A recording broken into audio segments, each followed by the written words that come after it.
chaos in Belgium and an entire city in lockdown. A possible homicide bomb. Some of our experts have been talking about. So they don't know if he's there or not. They don't know where he is, and that's a big part of the problem. So they got there. They found an ISIS flag, they found ammunition, and they also found his fingerprints. So then that started them, as we understand right now, and of course, you know, some of this information is fluid since it's just breaking news, but they started tracking him with a cell phone somehow. We don't know the details behind that, but that is what helped lead them to him right now. And there's still people that they're looking for at this hour. Sure, and we just heard from Catherine Herridge that one of the ways that the Paris attackers communicated, they had these burner phones. Yeah. So obviously, you know, you don't teach an old dog new tricks.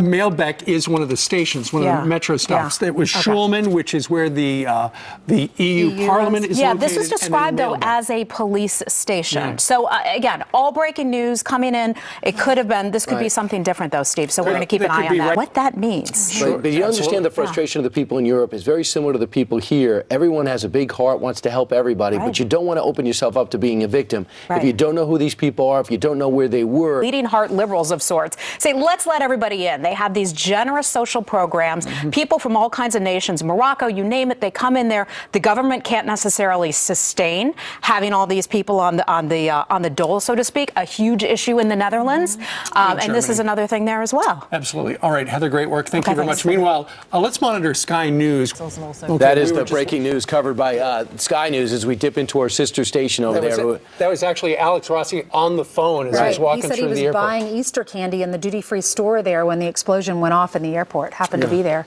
that morning, or this morning. And while he was talking, we snuck in our senior judicial analyst, Judge Andrew Napolitano, to talk about where we go from here.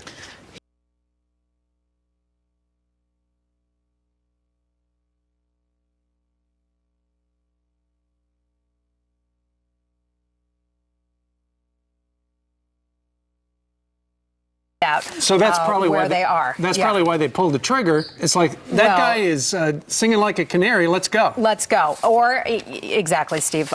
So that's one of the things that they're concerned about. So they're looking for them. A little bit about some of who these guys were, you know.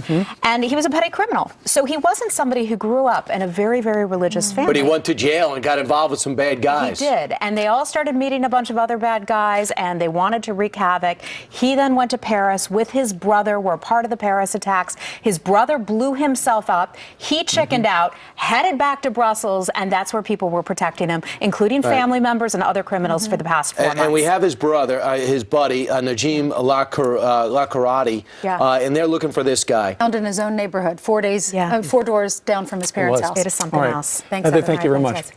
All right. The game. All right, Joe and Carl, thank you very much for joining us live.